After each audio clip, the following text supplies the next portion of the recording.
Hello students, English में chapter 6 the making of the scientist. Students, last video में मैं आपका स्टार्टिंग का फर्स्ट पेज, फिर ये सेकेंड पेज आपको मैं पूरा एक्सप्लेन कर चुकी हूँ।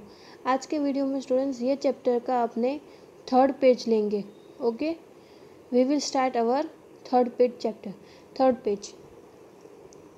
At the end of the book, readers were invited to help study butterfly migration. वो उसने पूरी बुक पढ़ ली, किसने? अबराइट ने। तब उसको एंड में क्या पता चला कि रीडर ने क्या इन्वेंट किया था कि बटरफ्लाई को कैसे स्टडी करे, मतलब उसकी डिटेल में कैसे पता चले कि बटरफ्लाई कैसी हो, कैसे कैसे उड़ती है, कैसे अपने फूड ऑब्टेन करती है, सब कुछ उसने सब कब लिखा था? End of the book. They were started to take butterfly for research by doctor Friedrich. फिर उन्होंने क्या किया था? बटरफ्लाई पे ऊपर रिसर्च करना स्टार्ट कर दिया था। कौन से डॉक्टर के थ्रू रिसर्च करवा रहे थे? ये डॉक्टर फिडरिच। ओके, ए यूरोटेड heart of the University of Toronto Canada. और ये जो डॉक्टर फिडरिक थे वो कहाँ के थे? यूनिवर्सिटी में यूरेस हार्ट, वो उनकी वहाँ पे टोरंटो में आया, ये कनाडा में। Okay, एब्राइट mother wrote to Dr. Urhat, and soon Ebright was etching light adhesive tag to the wings of monsters. फिर इसके बाद एब्राइट की मदर ने क्या किया? डॉक्टर को लेटर लिखा कि मेरे बच्चे को भी ऐसे ही बटरफ्लाई पे रिसर्च करनी है और उसकी विंग्स के ऊपर रिसर्च करनी है। इस तरह से anyone who bought a tag butterfly was asked to send the tag to Dr. Ebrick. अगर किसी को भी बटरफ्लाई के ऊपर कुछ भी मिले, किसी भी चीज़ का टैग मिले, तो वो क्या करते थे? डॉक्टर को सेंड करते थे, फिर डॉक्टर उसके ऊपर रिसर्च करते थे। Okay, next paragraph. The butterfly collecting seasons around Reading last 6 week in late summer. फिर उन्होंने क्या किया था? बटरफ्लाई के सीज़न में उन्होंने बटरफ्लाई कलेक्ट करना स्टार्ट कर दिया, उनके ऊपर पढ़ाई स्टार्ट कर दी। कितने वीक से? लास्ट 6 वीक से, वो भी लेट समर, मतलब आधा समर बीत चुका था तब। If you already going to chase them one of you won't catch very many. अगर आप में से कोई भी एक बटरफ्लाई को कैच करने जाओगे तो कोई भी उसे कैच नहीं कर पाएगा। So the next step for Ebright was to egg and raise them in the basement through their life cycle from egg to caterpillar to पुम्पा and to the adult butterfly. इसीलिए एब्राइट को butterfly की starting से उसको research करना पड़ेगा। उसके egg से वो किस में कन्वर्ट होते? कैटरपिलर से पुपा से एडल्ट बटरफ्लाई में। इस तरह से अब्राइट को उसके ऊपर रिसर्च करना स्टार्ट करना पड़ेगा। Then he could take the butterfly wings and let them go. फिर उसने क्या किया? जैसे बटरफ्लाई बड़े होते गए, उसने बटरफ्लाई के विंग्स को टैग किया, मतलब उसके ऊपर रिसर्च की, फिर उसको जाने दिया। For several years this basement was home two thousands of monsters in the different stage of development. फिर इस तरह से बहुत सालों तक उसने घर से लेके अलग अलग रिसर्च सेंटर तक उसने रिसर्च करना शुरू किया।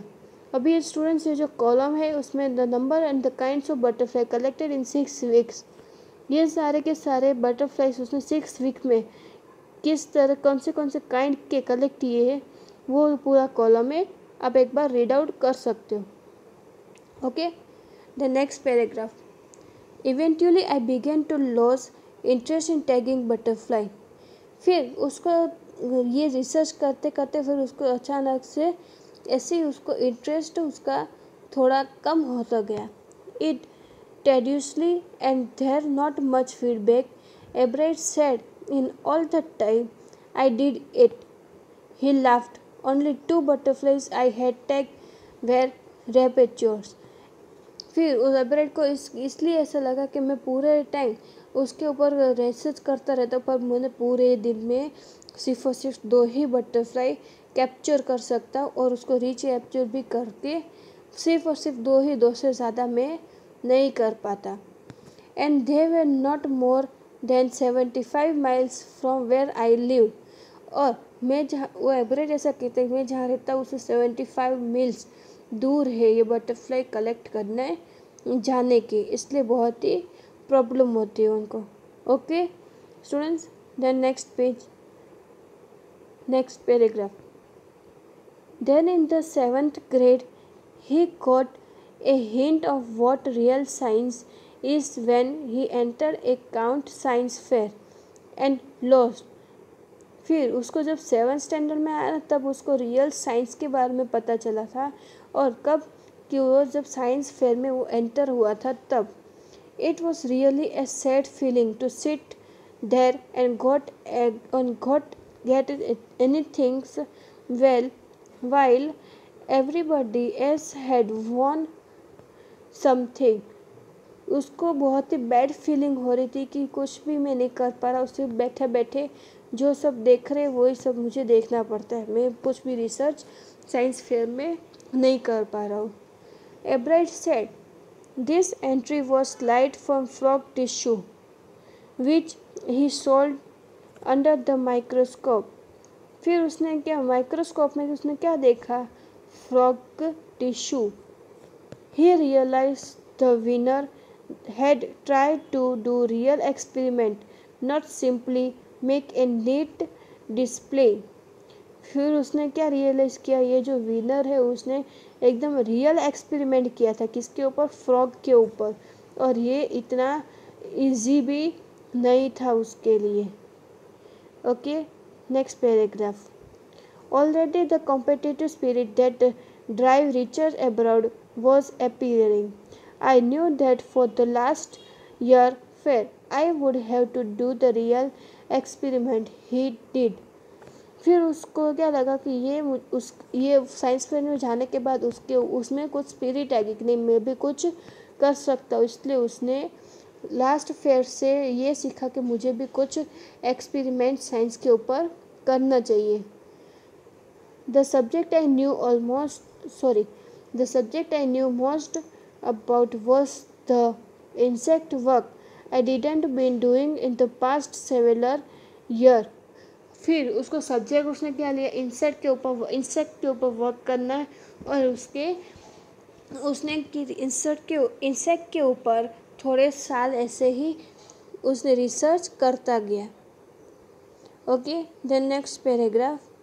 So he wrote to Dr. Urhat for idea, and back came the stack of suggestions for experiment. Those kept Ebright busy all through high school. और फिर उसने डॉक्टर को लेटर लिखा कुछ आइडिया लेने के लिए. फिर एब्राइट एकदम बिजी हो गया. कब, जब वो हाई स्कूल में आया तब उसके रिसर्च के साथ ही वो पूरा बहुत ही बिजी शेड्यूल हो गया था उसका. And lead to surprise project in country and international science fair. और फिर उसको प्राइज प्रोजेक्ट मतलब उसको प्रोजेक्ट भी मिला था इंटरनेशनल साइंस फेयर में. और फिर वो अच्छा भी परफॉर्मेंस दी थी उसने. ओके स्टूडेंट्स, अपने यहाँ तक रखते, remaining chapter in the next video. तब तक आपको यहाँ तक का चैप्टर रीड आउट करना है. Okay thank you.